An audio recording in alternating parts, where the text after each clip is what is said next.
হ্যাঁ, বলো শিওর। বিসমিল্লাহির রহমানির রহিম। উপস্থিত সকলকে সালাম, আদাব, মজিবুর শুভেচ্ছা জানিয়ে আমি আমার বক্তব্য শুরু করছি। বাংলাদেশ আওয়ামী লীগ কম্বোডিয়া কর্তৃক আয়োজিত অবৈধ অসাংবিধানিক ও রাষ্ট্র ক্ষমতা জবরদখলকারীদের পদত্যাগ, মিথ্যা ও বানোয়ার মামলা প্রত্যাহার ও অবিলম্বে সকল গ্রেফতারকৃতদের মুক্তির দাবিতে আজকে জনসমাবেশ। প্রধান অতিথি হিসেবে গুরুত্বপূর্ণ বক্তব্য রাখবেন বাংলাদেশের সকল রাষ্ট্রনায়ক, বিশ্বশান্তির বলিষ্ঠ কণ্ঠস্বর, মানবতার প্রতি, গণতন্ত্রের মানুষকন্যা, উন্নয়নের সমৃদ্ধির রূপকার বাংলাদেশের মাননীয় প্রধানমন্ত্রী জননেত্রী শেখ হাসিনা। আপা, এখন যদি আপনি বলেন তাহলে আপনি বলেন, আপনি শুনছি সকল।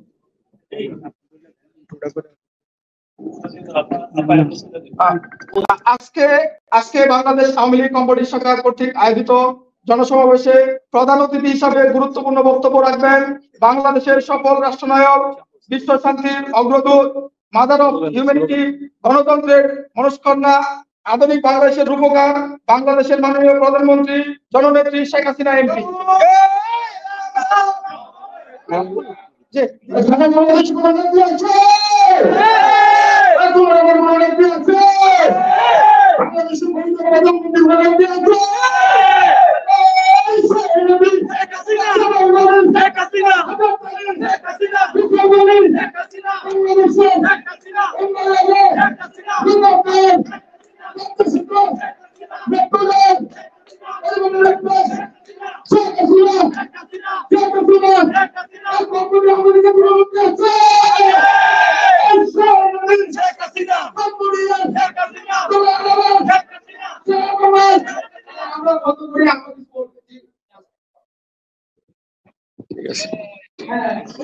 জি আপা।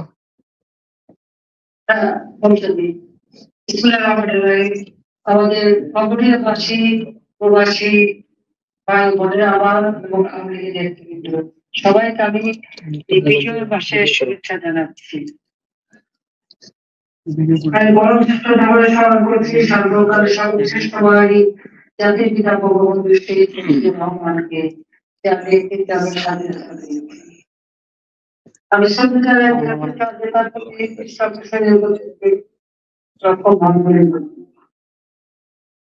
মহান মুক্তিযুদ্ধে যারা অংশগ্রহণ করে আমাদের স্বাধীনতা এনে দিয়েছে সেই মুক্তিযোদ্ধাদের প্রতি আমার শ্রদ্ধা সালাম জানাচ্ছি। তাদের মতো ভাত অধিকার আদায় করতে গিয়ে যারা জীবন দিয়েছেন এবং এই 2024 সালে রামপুরের জন্মগ্রহণে এবং নানান অত্যাচারে যারা মৃত্যুবরণ করেছে তাদেরকে আমি স্মরণ করি। আওয়ামী লীগ এদেশের মানুষের আত্মীয় মানুষের সংগঠন। প্রতিষ্ঠার লক্ষ্য থেকে মানুষের ভাষা আন্দোলন, স্বাধীনতা আন্দোলন এবং মহান মুক্তিযুদ্ধে বিজয় অর্জন করেছে। ডিসেম্বর মাস আমাদের বিজয়ের মাস। এই ডিসেম্বর মাসে আমরা বিজয় অর্জন করি। জাতির পিতা বঙ্গবন্ধু শেখ মুজিবুর রহমান এই বাঙালি জাতিকে ঐক্যবদ্ধ করে সেই 7টি মার্চের ঐতিহাসিক ভাষণ ঘোষণা দিয়েছিলেন। এবারে সংগ্রাম আমাদের মুক্তির সংগ্রাম, এবারে সংগ্রাম আমাদের স্বাধীনতা সংগ্রাম। আহ্বান করেছিলেন বাঙালি জাতিকে ঘরে ঘরে যুদ্ধ করেছিলেন, যারা যার সাথে তাই নিয়ে শত্রু মোকাবিলা করা যায়।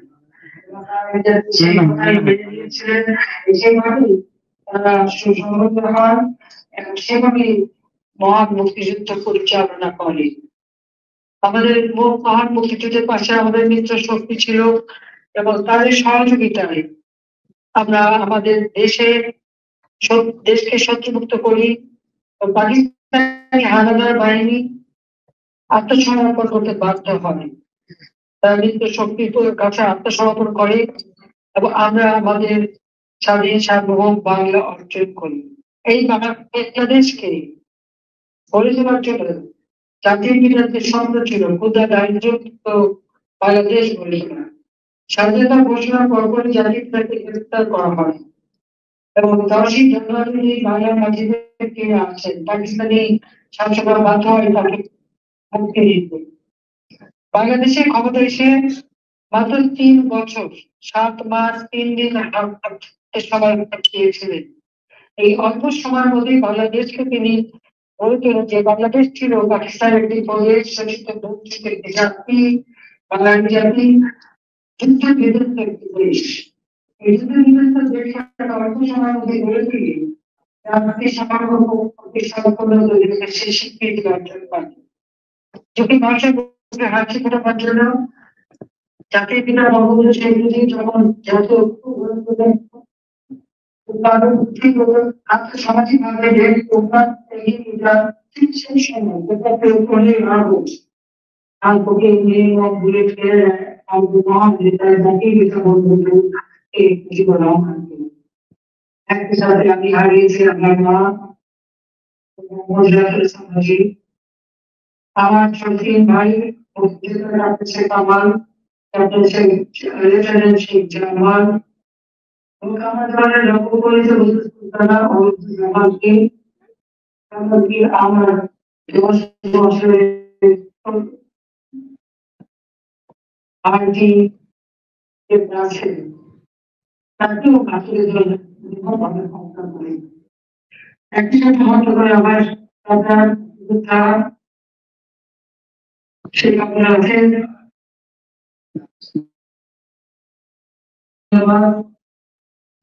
এর মধ্যে যে সংগঠন ছিলেন 4 বছর দিন 10 বছরের ছেলে আমি এবং 4 বছর মাতৃ সুকান্ত তাদেরকে নির্মমভাবে ভক্ত করে একই দিনে আমার সেটুকু করে আক্রমণ করে নেতা সাংবাদিক আমরা বাড়িয়েছি সম্পাদক ছিলেন মুক্তিযোদ্ধা সেই ফজলুল মনি এবং তার অন্তঃসত্ত্বা স্ত্রী আগে বিভিন্নভাবে ভক্ত করে আমার নিজের সেক্রেটারি বিশ্ববিদ্যালয় থেকে মামলা করে সময় তার 18 জন সাধারণ জনতা এখানে তারা থাকতেন এছাড়া আমরা ঢাকাতে যে প্রাঙ্গণে তারপর জাতীয় প্রজেক্ট অনুষ্ঠিত করেছিল সৈয়দ ইসলাম তাজুদ্দিন আহমেদ মহসিন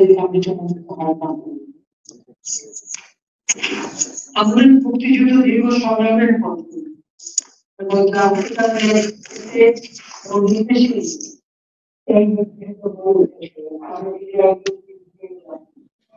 সর্বপ্রথম দেশ হিসেবে যখন বাংলাদেশ তারপরে নির্মল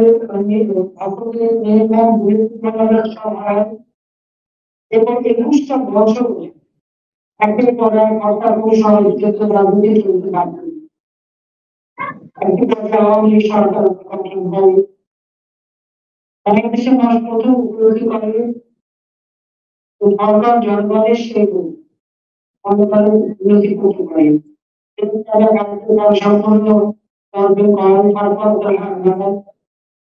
আমরা দেশকে সামনে উন্নয়নের পথে এগিয়ে নিয়ে যান বাংলাদেশের মানুষের জন্য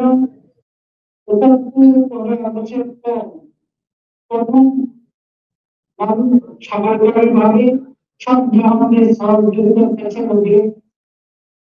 দেশের অগ্রযাত্রা শুরু হবে কিন্তু আরেকটা কর্মসূচির সাথে সহযোগিতা 2001 সালে আন্দোলন করা হয় আর বাংলাদেশ থেকে গ্যাস বিক্রি করে একটা প্রস্তাবে অধিকার পেয়েছিল আমি সেটা নিয়ে তার ফলাফল 2001 সালে কংগ্রেস রাখতে চাই যে এটা অত্যন্ত ভালো নয় এরপর দেশে যে অরাজকতা শুরু হবে বাংলাদেশ তারপর দুর্নীতিগ্রস্ত দেশ হিসেবে তার দেশে সবথেকে অমর্যাদাকর অবস্থান করে তার সাথে বাংলাদেশ সৃষ্টি জঙ্গি হত্যা ষড়যন্ত্র আওয়ামী লীগ 21,000 নেতা কর্মী অত্যাচার নির্যাতন এবং হত্যা করা হয় না হয় 21শে আগস্ট এদের হত্যা করে আমরা চেষ্টা চালাই একই সাথে আমাদের সাবেক মুখ্যমন্ত্রী কিবরিয়া হত্যা করে খুলনা নজরুল ইমাম নাটোরের মমতাজ সহ অন্যান্য আওয়ামী নেতা কর্মীকে নির্মমভাবে হত্যা করে একদিন দিনে 5 হাজার বোমা হামলা করা আর দেশটা একটা যৌগিক দেশে পরিণত করে এবং বিএনপি জামাতের দুঃশাসনের ফলে দেশে এমার্জেন্সি শুরু হয় এবং অনেক আমাদের গ্রেপ্তার করা বিচার মানবিক হয়রানি করা অনেক কিছুই সহ্য করি আমরা। একটি পর্যায়ে 2008 নির্বাচন হবে, যে নির্বাচনে আমাদের এককভাবে পাওয়া যায় এবং আমরা গঠন করি। নির্বাচন ইশতেহার ছিল যে আমরা বাংলাদেশকে সামাজিক পদ্ধত করে অন্তত একটি ভাবে উন্নীত করবো, অন্তত সব ভাবে আমাদের 15 বছর রাষ্ট্র পরিচালনা করে যাতে 21 সালে স্বাধীনতার সুবর্ণ জয়ন্তী যখন আমরা উদযাপন করি সেই দেশের মধ্যে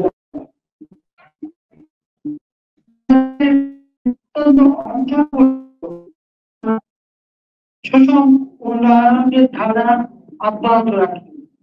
আমার গ্রাম আমার শহর, আমার বাড়ি আমার খাবার, এভাবে প্রত্যেকটা পরিবারের যেমন আর্থসামাজিক উন্নয়ন এবং সারা বাংলাদেশের গ্রামগুলিতে পর্যন্ত আমরা উন্নত করে যাতে গ্রামের মানুষ নাগরিক সুবিধা ভোগ করতে পারে। আমরা আমাদের সাক্ষরতার হার 45% থেকে 78% উন্নীত করি। বার্তা কিছু আকারে মাত্র 343 মার্চের ডলার ছিল বিএনপির আমলে, সেখান থেকে আমরা 2824 মার্কিন ডলারে উন্নীত করি, কিন্তু কোভিড-19 এবং বিশ্বব্যাপী অর্থনৈতিক মন্দার কারণে সেটা কিছুটা কমে যায়। কারণ 2793 মার্কিন ডলারে আমরা উন্নীত করতে সক্ষম হই। কারণ তাদের পৃথিবীর আমরা ধারাবাহিকভাবে 6 ভাগ অর্জন করতে সক্ষম হই। বার্ষিক মৃত্যু হার হ্রাস করি, শিশু মৃত্যু হার হ্রাস করি। সামাজিক ক্লিনিকের মাধ্যমে সারা গ্রাম বাংলা পর্যন্ত সাধারণ মানুষের চিকিৎসা সেবা পৌঁছে দিই। 30 প্রকার বিনামূল্যে আমরা বিতরণ করি। পাশাপাশি বাংলাদেশ গড়ে তোলা এবং গড়ে তুলি, দেশের মানুষ তাদের আরো উন্নত হয়, শিক্ষা এবং সমস্ত কিছু আমরা ব্যবসা বাণিজ্য ব্যাপকভাবে বেসরকারি খাতকে সব থেকে গুরুত্ব দিই।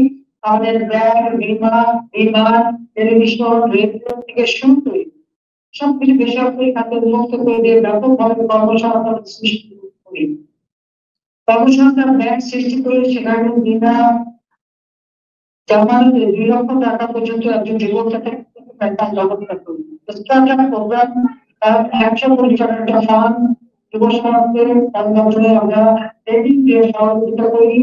এক ব্যক্তি কোম্পানি করতে পারে সে আইন আমরা করে দিই। অর্থাৎ যুব সমাজকে ট্রেনিং পাওয়া, কম্পিউটার ট্রেনিং এবং কম্পিউটার ট্রেনিং ও ইনকিউবেশন সেন্টার আমরা তৈরি করি। আমরা হাইটেক পার্ক নির্মাণ করি। প্রযুক্তি জ্ঞান সম্পন্ন একটি জাতি হিসেবে গড়ে ওঠার জন্য আমরা স্কুলে কম্পিউটার ল্যাব তৈরি করি। আমরা করি। সমগ্র বাংলাদেশের প্রতিটি ঘরে ঘরে বিদ্যুৎ পৌঁছে দিই এবং ওয়াটার কার্যক্রম দিয়ে মানুষকে আমরা আধুনিক প্রযুক্তিতে ব্যবহারে সুশিক্ষিত করি। লার্নিং অ্যান্ড আর্নিং প্রোগ্রামের মাধ্যমে শরীর আঁকা আমরা তৈরি করি। ঘরে বসে যেন দেশে বিদেশে অর্থনৈতিক সেই ব্যবস্থা আমরা করি। মানুষের খাদ্যের অভাব ছিল না, খাদ্য নিরাপত্তা নিশ্চিত করে পুষ্টি অভাব দূর করবার বিভিন্ন পদ্ধতি মানুষ যেমন শান্তি নিরাপত্তা অমানিসার আসে। 2024 সালে নির্বাচন বন্ধ করার জন্য অনেক চক্রান্ত করে বন্ধ করতে পারেনি। এরপরে আসে এক চক্রান্ত, এখানে কোথায় ইস্যু কিছু ছিলই না, সেই ইস্যুর নাম ধরে কবি একটা চক্রান্ত আন্দোলন শুরু করে। ছাত্ররা যখন আন্দোলন করে তাদেরকে আন্দোলন করার সুযোগ আমরা করে দিয়েছিলাম। তাদের সকল দাবি মেনে নেওয়া হয়। সকল দাবি মেনে নেওয়ার পরে তাদের দাবি হলে এক দফা। তবে এটাতে একটা বিরাট সরকার তো সেটা আপনার দেখে ওই কেন্দ্রের ফাউন্ডেশনের একটি সভায় অবৈধভাবে অসাংবিধানিক ভাবে ক্ষমতা গ্রহণকারী ইউনুস এখানে সে স্পষ্ট বলে দিচ্ছে যে তাদের আন্দোলনে কোনো ছাত্র বা জনগণ ছিল না, এটা মেটিকুলাসলি ডিজাইন করা একটা আন্দোলন। অর্থাৎ এটা বিরাট সরকার দেশের বিরুদ্ধে, দেশের উন্নয়নের বিরুদ্ধে, মানুষের জীবন মান উন্নত করার বিরুদ্ধে, সেটাই প্রমাণিত সত্য। অত্যন্ত পরিকল্পিত ভাবে এই আন্দোলন এবং প্রত্যেকটা প্রতিষ্ঠানে আগুন দেওয়া, সেগুলো করে এক্সপ্রেসওয়ে, আলিফ ব্যবহার, ভবন, এমনকি যৌথ মোকাবিলা ভবনদের ভবন, সড়ক ভবন এমন কিছু নেই যেটা মুক্তি থাকতে পারে এবং আগুনে কম। এবং এর দ্বিতীয় ধাপ এসে ভবন আর উন্নয়ন সংসদ ভবন, সেটা সেখানে চলাচল করে সেটা জানা হবে রাজনৈতিক কর্মকাণ্ডের রূপকার যেহেতু অবৈধ পানি যে সমস্ত জমি কাগজপত্র রদ করার চেষ্টা করবেন, তারপরে সেটা চলবেন বাড়ি বিভিন্ন রকম উৎপাদ আদি দেওয়া হয়। সব থেকে বড় কথা করা সেটা সরকারি প্রতিষ্ঠান, সরকারি একটা শব্দ সেটা আক্রমণ এবং লুটপাট করে। তখন তাদের দাবি হচ্ছে এক দফা একটা পর্যায়ে আসলে আসলে তাদের উদ্দেশ্য ছিল তাদেরকে হত্যা করা, হয়তো আমাদের ইচ্ছা যেভাবে একটি ফেব্রুয়ারি নাগাদ থেকে আমাদের আল্লাহ রক্ষা করছেন, একইভাবে আমি রাজ্যে বেঁচে যাই। বাংলাদেশের সুরমান শিক্ষকদের অপমান করা, লাঞ্ছিত করা, ছাত্রদের আর শিক্ষকদের গলা যুদ্ধ করায়, এখানে সংখ্যালঘু সম্প্রদায়ের উপর মানবিক অত্যাচার, তাদের বাজার দরজা শহীদ মন্দির লাভ ভাষায় হামলা, হিন্দুদের ভেঙে যাওয়া, তাদের বাড়ি হামলা করা, তাদের উপর নানা ধরনের নির্যাতন, এমনকি নেতৃত্ব পর্যন্ত অত্যাচার, খ্রিস্টানদের নির্যাতন হানি, এমনকি বুদ্ধিস্টদের পর্যন্ত বাঙালি সংখ্যালঘুদের চরম অত্যাচার করা হয়। একটি স্বাধীন দেশে বাংলাদেশ অসাম্প্রদায়িক চেতনা দিয়ে এইভাবে সরকারের বিভিন্ন অত্যাচার এটা কখনোই মেনে নেওয়া যায় না। এমনকি তাদের যে বাহিনী সমন্বয় সন্ত্রাসী বাহিনী আইন বিশেষ করে প্রধান বিচারপতিকে অবগত করা ও বিচারপতিদের পদত্যাগ করানো, election commission, public service commission, মানবাধিকার কমিশন প্রতিটি জায়গায় তারা হামলা করে এবং যারা কর্মরত তাদের করে দিলে ভালো করে প্রতিটি স্তরে এখন দলীয় কর্মে চরম বজায় রাখে। তার উপর আমরাও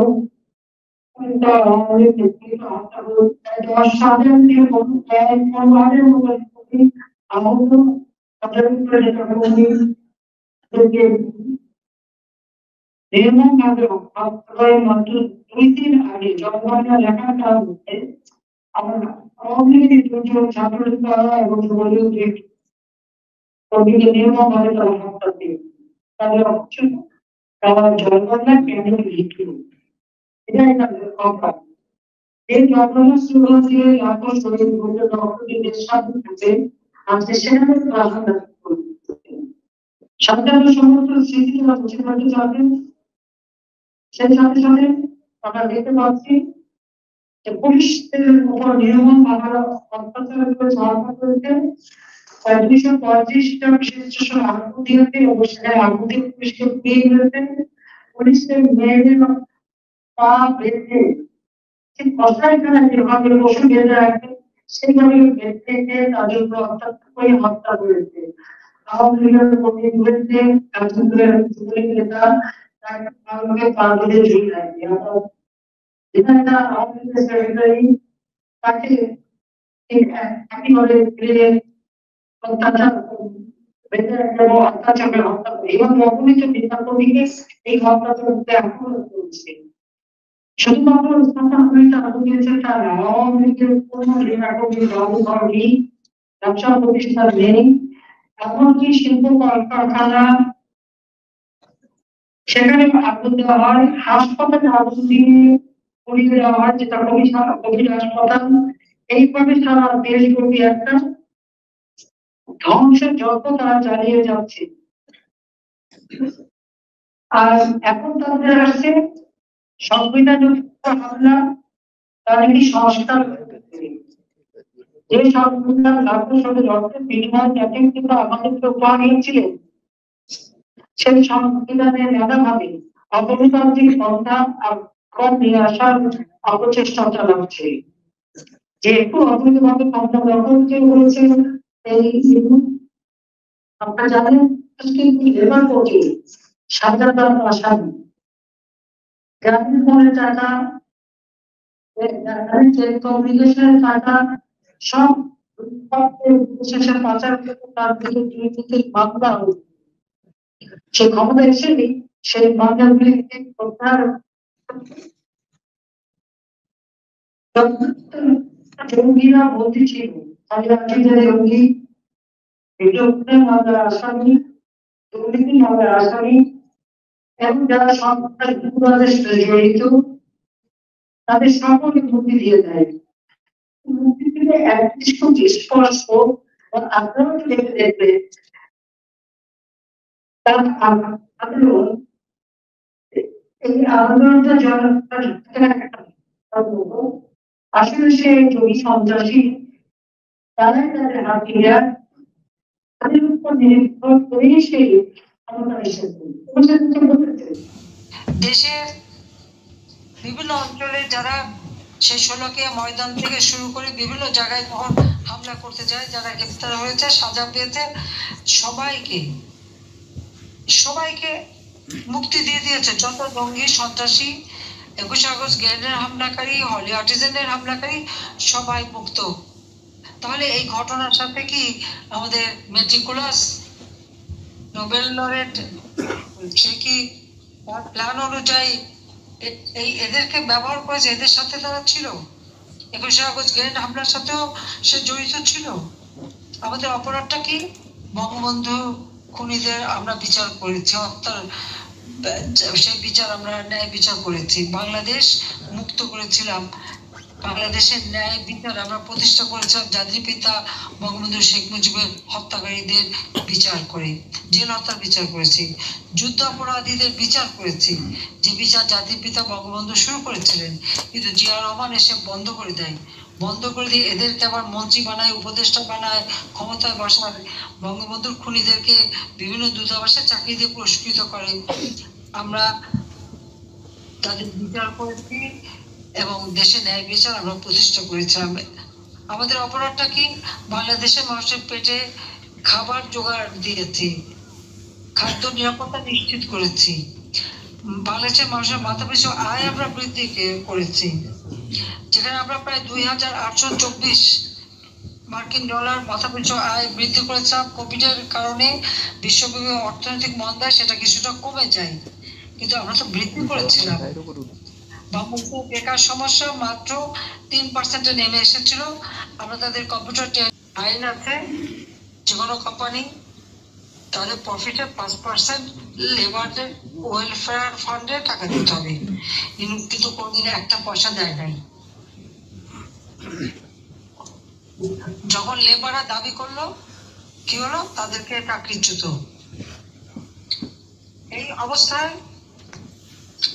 আজকে সেই লেবার কোর্টের মামলায় তার কিন্তু সাজা হয়েছে, কিন্তু লেবার কোর্টের মামলায় সাজাপ্রাপ্ত আসামি, সে জামিনের ছিল। তার দুর্নীতি, গ্রামীণ ব্যাংকের যে দুর্নীতি করেছে, ওদের অডিট করেনি, অডিট করার পর আজকে সব বেরিয়েছে। সেই দুর্নীতির মামলা 6টা মামলা তার বিরুদ্ধে, ট্যাক্স ফাঁকি দেওয়ার মামলা, যে ট্যাক্স ফাঁকি মামলা, একটা ট্যাক্সে প্রায় 1200 কোটি টাকা তার কাছে ট্যাক্স পাওনা। তার তো প্রায় 54টা কোম্পানির ব্যবসা, সেইখান থেকে 6 আগস্ট ওই মামলা রায় হওয়ার কথা, এই জন্য 5 তারিখে সে ক্ষমতাচ্যুত করবার জন্য আমাকে হত্যা করার জন্য চক্রান্ত করলো। কাজেই এই সুদখোর দুর্নীতিবাজ এর হাত থেকে দেশকে রক্ষা করতে হবে, দেশের মানুষকে রক্ষা করতে হবে। আগামীকাল আমাদের বিজয় দিবস। এই বিজয় দিবসে প্রত্যেকে এক হয়ে কাজ করতে হবে এবং দেশের ভিতরে যারা আছে দুর্বিষহ জীবনযাপন করছে প্রবাসীরা যা পারবেন তাদেরকে একটু সাহায্য করতে হবে।